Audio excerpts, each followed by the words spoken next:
Hoje nós vamos falar sobre o prazer em ser cristão. O prazer em ser cristão. Nós falamos domingo passado o prazer em ser cristão da maneira do estilo de vida do cristão, como eles viviam ali em Atos, na igreja primitiva, naquela igreja onde nós temos que buscar conexão e entender essa igreja de milhares de anos atrás e tentar tirar toda aquela poeira, toda aquelas filosofias vãs que nos enredam e ter o verdadeiro cristianismo, estar ligados na videira que é Jesus. Então a gente viu como era o estilo de vida e o que a gente aprendia e o que a gente podia aplicar na nossa vida.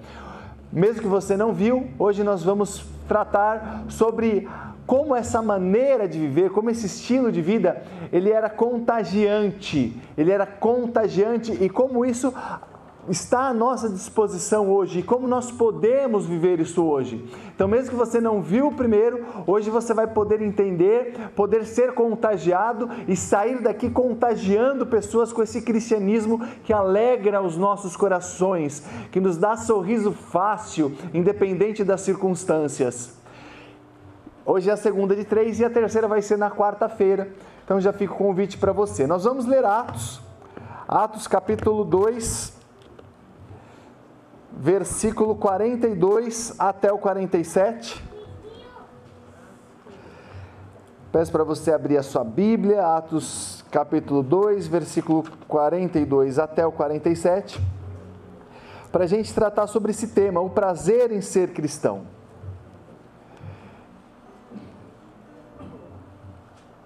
Deve estar aqui também, a minha versão é NAA, vamos ler todos juntos.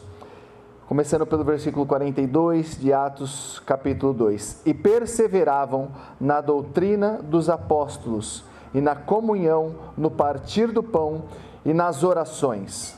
E em cada alma havia temor, e muitos prodígios e sinais eram feitos por meio dos apóstolos. Todos os que criam estavam juntos e tinham tudo em comum. Vendiam as suas propriedades e bens, distribuindo o produto entre todos, à medida que alguém tinha necessidade.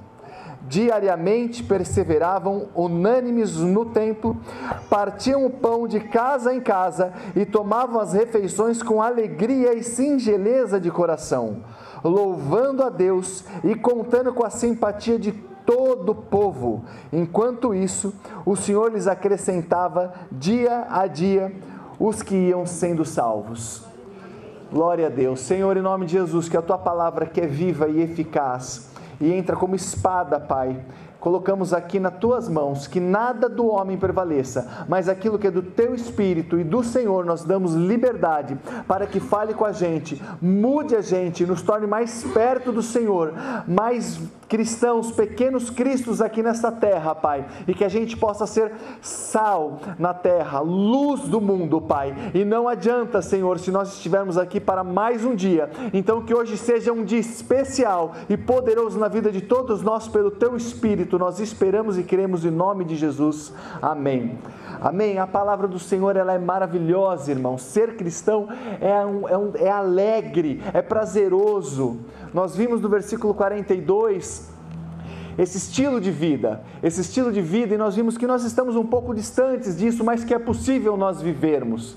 Nós olhamos, admiramos, queremos, e se nós buscarmos a Deus, viveremos moveres espetaculares e milagres de Jesus e do Espírito Santo como eram naquela época. E para hoje isto é possível e hoje isto ocorre ainda. E glória a Deus que muitas dessas coisas nós temos vivido um pouco aqui na igreja, mas como a própria Bíblia fala, muito mais fora da igreja, salvação, milagres, porque o maior milagre de todos vai ser sempre a salvação e a vida eterna que Jesus deu para cada um de nós. A conversão genuína, não só uma mudança externa, mas aquela conversão interna, de dentro para fora, é o maior milagre de Deus. Você ver pessoas intempestivas e pessoas que não tinham fruto e que reagiam de uma maneira humana, passarem pelo Espírito, serem dóceis, isso é sobrenatural.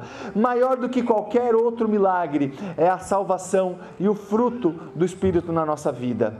Então, no versículo 42, nós percebemos que o povo de Deus, ele tinha perseverança nas coisas de Deus e não nos desejos pessoais. O povo de Deus, o versículo 42, e como nós vimos na semana passada, ele tinha essa perseverança em Deus, na salvação e não nas vontades pessoais. O povo de Deus tinha ensino profundo, Bíblia com os mais experientes, com os apóstolos, perseveravam na doutrina dos apóstolos, na comunhão da igreja, e nós sempre destacamos isso, e hoje é ceia do Senhor, na mesa do Senhor, que é um pouco a mais da comunhão, é não só estar junto, mas você estar convivendo, vivendo, repartindo as alegrias e as tristezas com os irmãos em Cristo, e as orações que eles faziam e o poder da oração. Então esse estilo de vida gerava ali naquele povo algo especial, e hoje nós vamos do versículo 43, 44 e 45, esses 3 versículos,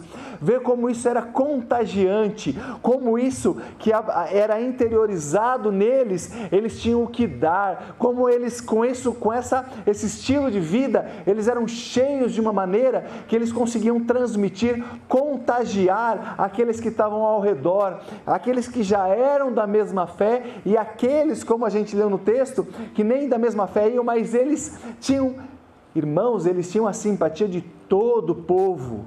De todo o povo. Hoje a gente luta assim com todas as forças, falando aqui dessa parte do corpo, da base, que é uma parte do corpo da igreja linda e maravilhosa de Jesus, para que a igreja seja única, né? E a gente luta para isso, mas a gente começa a entender o quão importante é a gente ter essa internalização do que Deus tem para a gente, para poder dar, para poder passar para fora, para poder contagiar. Então, já entrando na palavra, o versículo 43, e hoje eu peço a atenção de vocês, que hoje é um dia de ceia, eu vou tentar ser um pouco mais breve, para a gente ganhar tempo, com objetividade, mas também com clareza para vocês, para a gente poder desenvolver todas as atividades que nós temos hoje de uma forma muito especial. Então ele vai falar que em cada alma havia temor. Esse contágio, essa expansão, via de regra, ela vai começar na gente para ir para o próximo.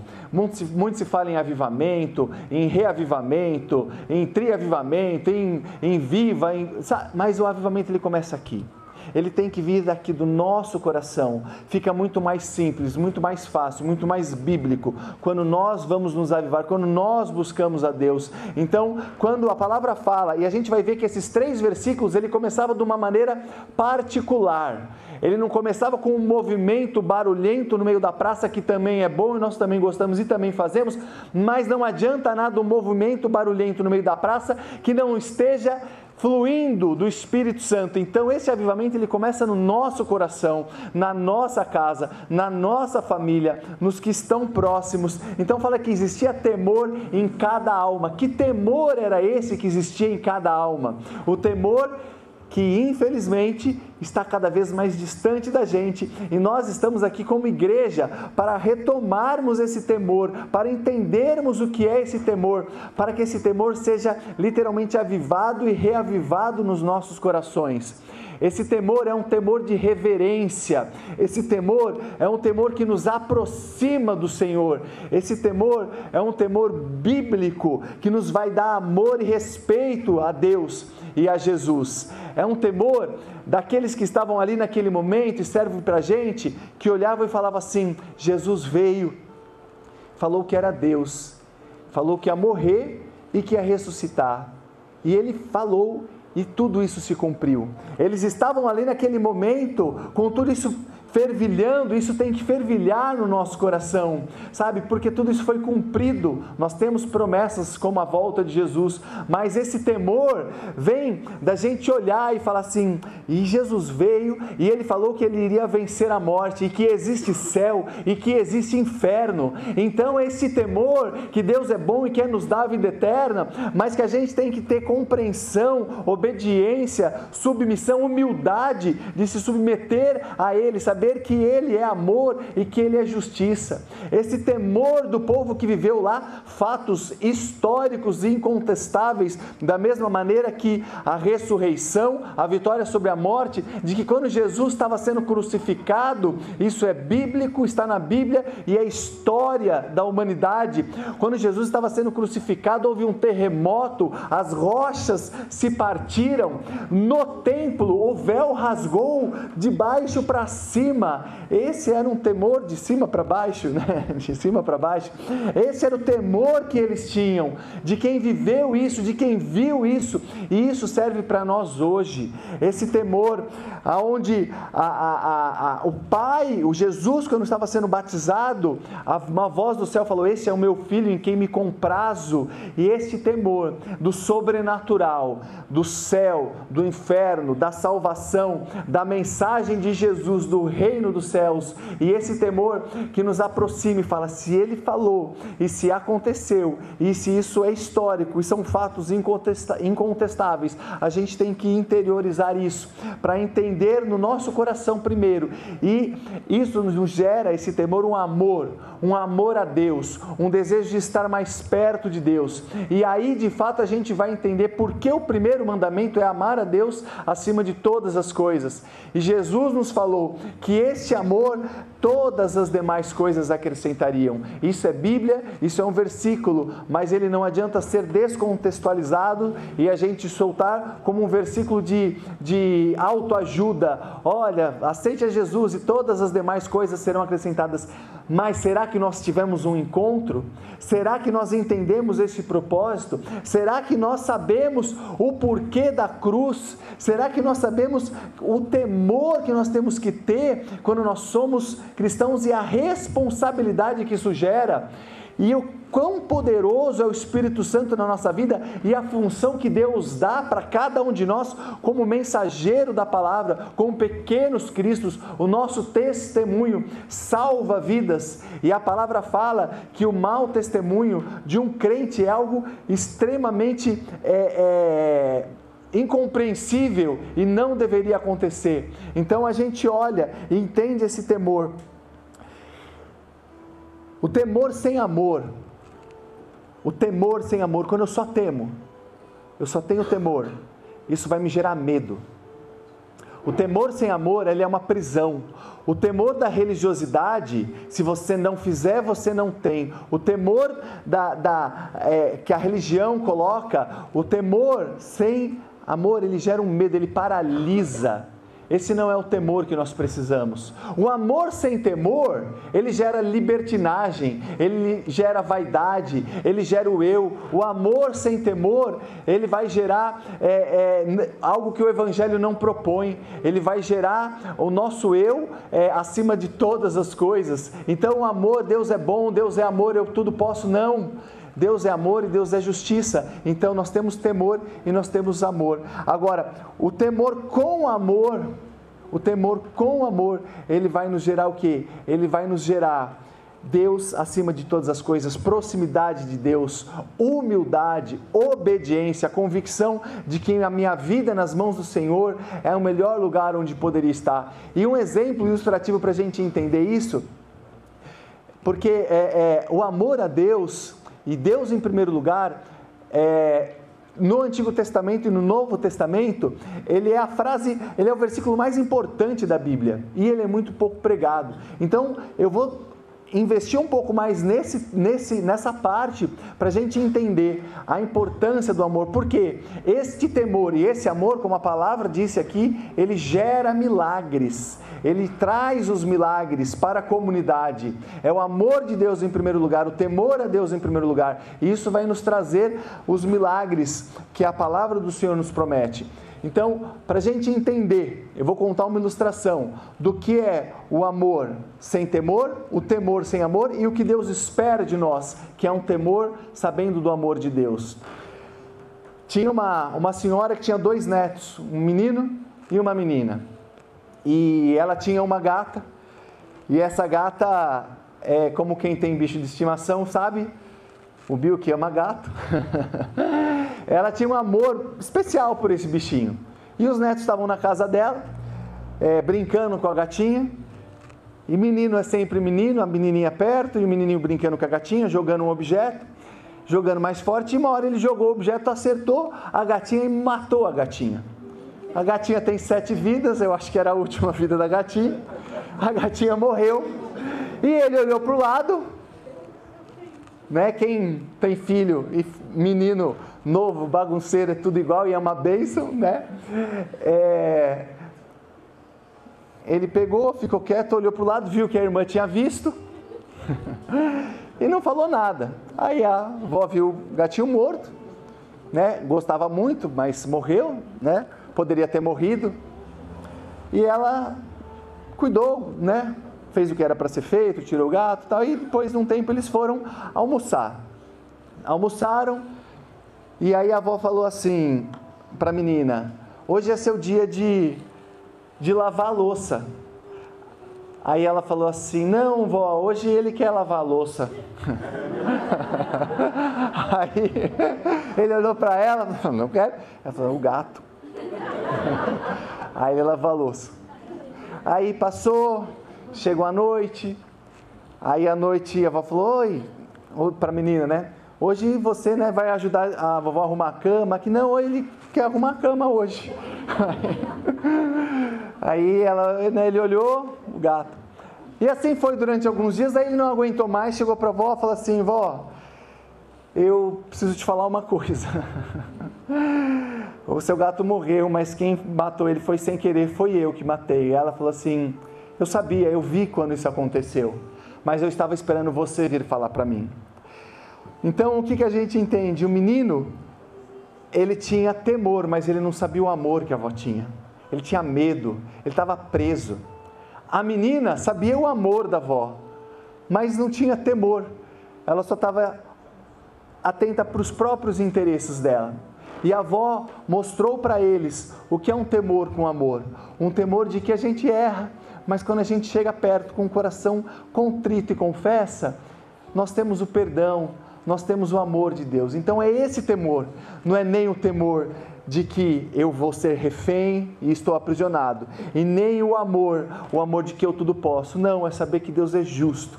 E o temor, o texto vai continuar dizendo que existia temor em cada alma e que ali muitos milagres e maravilhas eram realizados pelos apóstolos. O temor gerava milagres. Muitos de nós estamos aqui, precisamos de milagre. E é bom vir na igreja sabendo que Deus pode realizar esses milagres. Mas a gente não tem que vir aqui por causa dos milagres e das nossas necessidades. A gente tem que entender que o Deus que está aqui e que vai com a gente para a nossa casa e que está no nosso quarto e que a gente serve e que a gente prega, é um Deus que faz milagres, mas Ele quer relacionamento com a gente. Ele quer que a gente esteja na casa dele, Ele quer que, por assim dizer, né, na igreja, juntos em comunhão, mas o tempo inteiro. E é um Deus que este temor gera milagres, e milagre não gera temor. A Bíblia nos mostra isso, e a realidade nos mostra isso, e a gente tem sido repetitivos até em dizer: não adianta acharmos que por vivermos milagres, nós estamos vivendo com Deus. Milagres existem, mistérios, manifestações no mundo espiritual, tanto do bem quanto do mal. Então o que nós temos que entender é que a gente tem que estar tão próximo de Deus e saber que Ele vai cuidar, e que se Ele é Deus, e se Ele fizer, Ele continua sendo Deus, e se Ele não fizer, nós só temos que chegar mais perto, porque a gente vai saber por que não é para ser, e Ele vai dar algo talvez até melhor, ou algo diferente, ou a gente vai mudar a nossa circunstância, a nossa forma, mas Ele continua sendo amor, e Ele continua sendo Deus. Então, primeiro, esse versículo vai nos mostrar que o temor individual, ele gera uma comunidade que vive milagres. Lá diz que em cada alma havia temor e que muitos milagres eram realizados através dos apóstolos. Então, a primeira lição que a gente tira aqui hoje: glória a Deus, Deus faz milagres, e isso que você está precisando, Ele pode fazer, mas vamos nos esforçar para, em primeiro lugar, temer a Deus, amar a Deus, porque todas as demais coisas serão acrescentadas. Isso é Bíblia, isso é sobrenatural, mas a gente também consegue racionalmente entender isso, para não ficar impelido a qualquer vento. Aqui oferece tantas coisas boas, então eu vou aqui. Quando eu estou buscando resultados e milagres, eu vou aonde me oferecer mais. E aqui, a palavra de Deus e a igreja do Senhor, o principal é o amor a Deus, e todas as demais coisas vão ser acrescentadas. Não é um mercado, não é uma barganha, não é um eu vou dar e vou receber. Eu não sirvo para ter algo, não, eu já tive algo, eu já tive tudo, então eu sirvo porque eu amo a Deus, e isso é muito importante. Segundo, o texto vai dizer que todos os que criam estavam juntos e tinham tudo em comum. Todos os que acreditavam, o meu outro irmão, todos individualmente, todos criam, estavam juntos e tinham tudo em comum. Quando nós falamos da comunidade, quando nós falamos de sermos cristãos, quando nós falamos da igreja de Cristo, que ela é única, a igreja de Cristo é única. Então a igreja de Cristo, assim como a gente leu aqui, ela tem que ser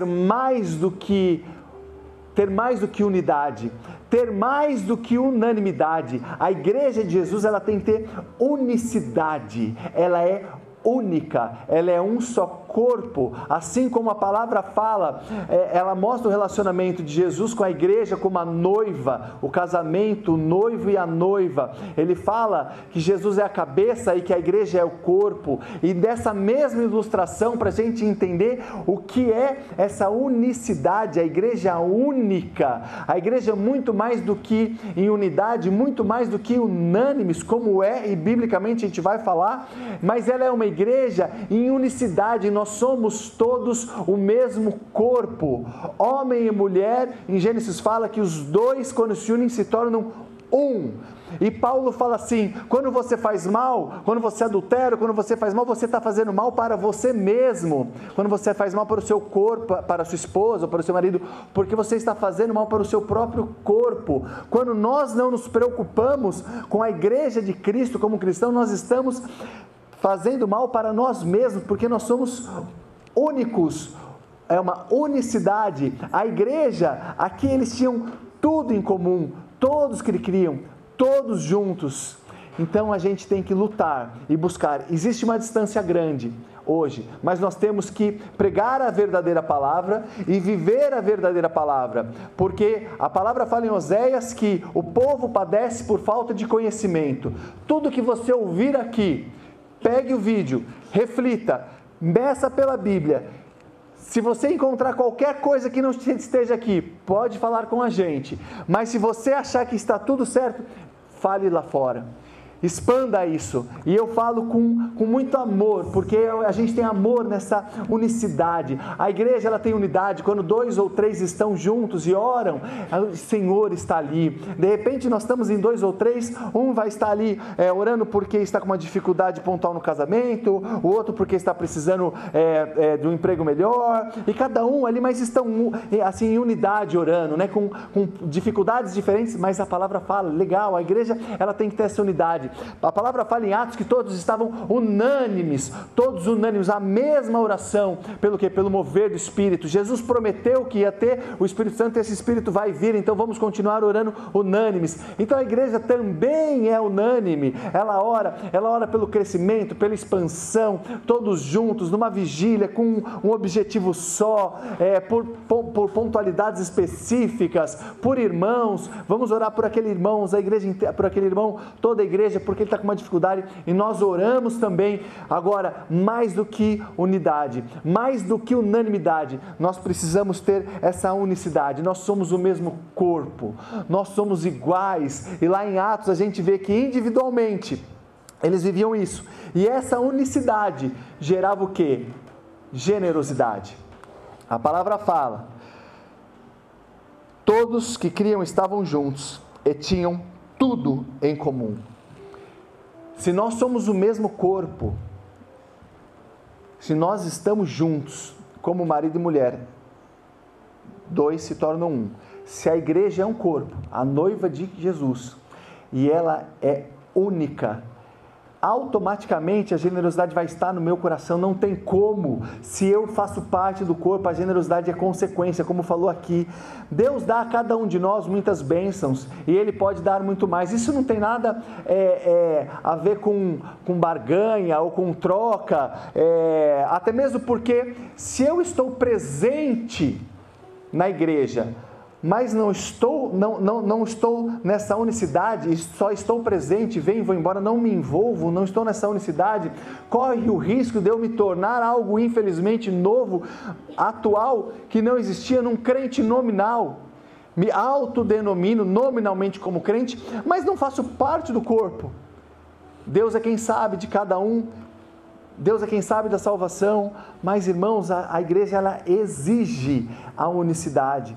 Por outro lado, se eu estou na igreja só pela generosidade, só pelo que ela pode me dar, também não é uma motivação, é uma barganha. Eu estou só porque Deus pode dar? Não, eu tenho que estar vivendo o corpo. Generosidade não gera unicidade. Eu posso ser generoso e nem crente ser. Eu posso ser generoso e ajudar uma igreja, achando que eu vou estar limpando a minha barra e que por isso eu vou ter o céu. Isso na Idade Média já existia as indulgências, e parece que a igreja protestante descobriu o mundo agora, fazendo isso para atrair pessoas, sendo que a igreja já faz isso há tempos. Aliás, parece que nós estamos reinventando situações. Temos igrejas tidas como cristãs que acham que só devemos ler os evangelhos, mas a Bíblia ela está aqui com começo, meio e fim, com a promessa.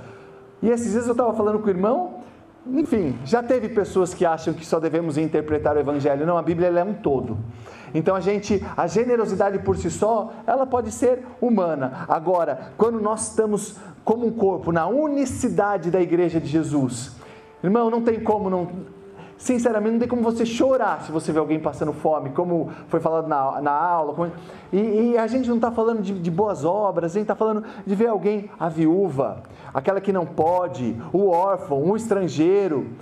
Não tem como Deus não testificar no nosso coração e não nos mover a ajudar. E eu não estou nem falando internamente na igreja, eu estou falando lá fora. Às vezes alguém da minha família passando necessidade.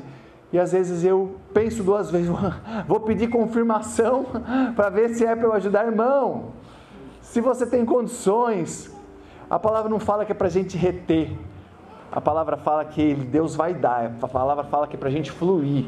O mar morto era morto exatamente porque ele não fluía, e a quantidade de sal que ficava ali matava os peixes. Às vezes a gente quer reter tanto que a gente está morrendo, e a vida eterna não tem a ver com isso. O último, vendiam as suas propriedades e bens. Irmão, isso é muito bíblico, mas é algo muito leve de falar, da maneira como vivemos, mas se a gente olhar pela visão do mundo, né, como é que eles viviam? O versículo ele fala aqui, vendiam as suas propriedades e distribuíam entre todos. Irmão, se não é a fé genuína em Jesus, É impossível viver isso. E eu não estou falando que é para viver isso, que é para sair, pelo contrário. Porque isso daqui, existem algumas explicações racionais para isso, a fato deles venderem. Alguns dizem que a pressão de Roma era grande e que eles de qualquer maneira perderiam os imóveis. Outros dizem que eles esperavam a vinda de Jesus de uma maneira muito rápida e por isso eles vendiam os imóveis. Mas perfeito, é legal a gente entender e saber que existem essas vertentes. Mas quando a gente analisa o texto, primeiro, a fé deles era, ainda que for por essas razões, e de uma forma ou de outra, ou a volta de Jesus, ou o nosso tempo, a brevidade da vida, ela é muito fugaz, já seria racionalmente suficiente para entendermos isso, mas isso vem realmente por uma fé sobrenatural, lembrando que eles não precisavam vender, não era obrigatório, eles faziam isso porque eles queriam. Segundo, tinham pessoas que não faziam, até mesmo que eles iam de casa em casa, ou seja, era uma decisão pessoal, era uma fé pessoal, não era uma fé imposta, não tinha ninguém falando, vende suas casas, dá dinheiro, troca seu carro e dá. Não, eles faziam porque eles queriam. Ananias e Safira, Atos capítulo 5, versículo 4, o texto fala exatamente isso. Pedro fala para eles, vocês não precisavam vender o terreno, venderam porque quiseram, poderiam ter ficado com o dinheiro, agora, mentir não precisa, e foi por isso que eles tiveram o fim que eles tiveram, eles morreram pela mentira, né? Mas eles não precisavam, e o texto fala isso, né? Era voluntário, não era obrigatório. Alguns sabem, eu sou advogado de formação, e por quase 30 anos vivi advogando. Tem colegas meus que são advogados aqui. E quando eu saí do escritório, não foi porque o escritório estava ruim, não, porque Deus me colocou fé suficiente que eu precisava estar aqui. Isso não é para todo mundo, mas o que eu quero dizer é que isso existe. E que se existe, e se naquela época Deus fazia, Ele pode fazer hoje. E quando a gente chega mais perto de Deus, a gente vai entender que no final das contas, tudo é muito fugaz e que Ele cuida. Na verdade, Ele está cuidando de cada um de nós muito melhor até do que nós merecemos. Nós estamos juntos, temos irmãos. Se você está passando dificuldade, fala com a igreja ajuda. Nós vamos estar juntos. Nós temos tantas bênçãos, tantas bênçãos, tantas bênçãos. Mas a gente vive um evangelho acumulativo, um evangelho que nesse aspecto é muito perigoso. Então quando a gente fala na alegria de ser cristão, no fato de ser cristão, isso não tem a ver com acúmulo. E quando a gente fala em fé, essa fé que vendia as coisas e ajudava quem? Quem tinha necessidade. Quem tinha necessidade? A palavra fala que a gente tem que ajudar primeiro os próximos, os da fé, mas não ficar limitado à igreja. A gente tem que ajudar os das outras religiões, entre aspas, por assim dizer. A gente tem que ajudar aquele que era da igreja e saiu. A gente tem que ajudar todo mundo, porque Jesus fazia isso. Então nós temos que ir além. Então a fé gera amor ao próximo. A fé gera amor ao próximo. A palavra fala que a fé sem obras é morta. Por que a fé sem obras é morta? Porque a fé, ela é para revelar a glória de Deus. Se através das minhas obras eu não estou revelando a glória de Deus, eu estou com uma fé escura, uma fé escondida, né? Por outro lado, as obras sem fé se tornam vaidade. Se obras por obras, sem revelarem a glória de Deus, se torna vaidade. Então, a gente tem que saber que a fé gera o amor ao próximo. Então, na nossa vida cristã, o temor, ele gera milagres. O amor a Deus e todas as demais coisas serão acrescentadas. Certamente muitas pessoas têm pedidos hoje, nós vamos orar daqui a pouco, e depois nós vamos orar por outros pedidos, e nós cremos que nós vamos ver milagres, e nós vamos orar, acima de tudo, para que esse amor a Deus cresça, para que a gente possa ver mais milagres, porque o temor gera milagres. Nós vamos aqui orar pela unicidade da nossa igreja. Nós falamos aqui, glória a Deus, aqui é uma igreja, uma parte da igreja do Senhor, mas aonde, glória a Deus, e eu falo que é para cada um permanecer nesse mesmo sistema, uma igreja humilde, uma igreja que ajuda, uma igreja, meu irmão, que a gente, esses dias falaram pra gente, a gente glorificou tanto a Deus, você não vê conversinha, sabe? Meu irmão, tem problema com alguém, chega para a pessoa, nós estamos aqui, chega e fala, irmão, você fez isso, você não fez isso, faz aquilo, conversa, isso é uma bênção, irmão, e nós estamos aqui para orar por isso, mas para vigiar, para que ela continue sendo essa igreja, de Deus. Glória a Deus pela vida de cada um de vocês, e por isso que nós temos esse amor sobrenatural, e esse desejo de alegrar com o que Deus vai fazer na vida de cada um de vocês, porque em nome de Jesus, isso é Bíblia, irmão, glória a Deus. E nós vamos orar também pela fé, para Deus fortalecer a fé. Ninguém vai precisar vender a sua própria casa, mas que a gente possa ter uma fé que gere amor ao próximo, que gere amor aos órfãos, amor às viúvas, amor àquele casal que às vezes está passando dificuldades, irmão, e tem muito aqui, e tem muito fora, e às vezes o nosso vizinho, eu estava falando com um amigo meu, esses dias eu fiquei com vergonha, meu vizinho, né, nosso falar da vizinhança, para não ficar tão claro, passando por uma situação, e fazia meses, e eu nem sabia, falei, cara, e eu falando isso, falando tanto, então eu fiquei com vergonha, falei, Deus, me ajuda a ser mais crente, então isso serve para todos nós, então vamos orar, porque isso é o sobrenatural de Deus, amém, irmão? Amém. Feche seus olhos. Deus, nós te amamos, Pai, te louvamos, porque o Senhor é amor, o Senhor é a fonte do amor, mas nós pedimos, Pai, que pelo Teu sobrenatural, nós te amemos, Pai, acima de todas as coisas, Pai, plante um amor sobrenatural no coração de cada um, e que esse temor bíblico e sobrenatural esteja nas nossas vidas, esse temor com amor, o temor de saber que os Seus milagres, eles existem, e eles podem ser realizados, e nós queremos que será realizado nas vidas de cada um de nós, Pai, mas que acima de tudo, Pai, nós buscamos através do Senhor Jesus Cristo a vida eterna no céu, e isso é o que mais importa, independente das dificuldades que a gente possa viver. Pai, em nome de Jesus, nos gere, Pai, uma fé sobrenatural, Pai, uma fé às vezes como dom do Espírito, Pai, que mova o nosso coração em amor ao próximo, Pai, sabendo que em nome de Jesus o Senhor tudo pode, Pai, o Senhor tantas coisas faz, gera essa fé no nosso coração, essa fé que gera amor ao próximo, em nome de Jesus, individualmente para cada um, Pai, traga essa fé sobrenatural, Pai, a unicidade do corpo, a Tua igreja é uma só, nós somos um só em Cristo, Pai, traga essa unicidade, esse amor, essa quebra de barreiras, esse egoísmo religioso, ritualista, capitalista, que caia por terra, Pai, que seta do inimigo, Deus, livra a Tua igreja disso, a começar por cada um de nós, vivendo uma igreja única, celebrando uma igreja única, como corpo onde o Senhor é cabeça, e nós te damos liberdade para ministrar nos nossos corações, e para que o que for do Teu Espírito, o Senhor mudar, Pai,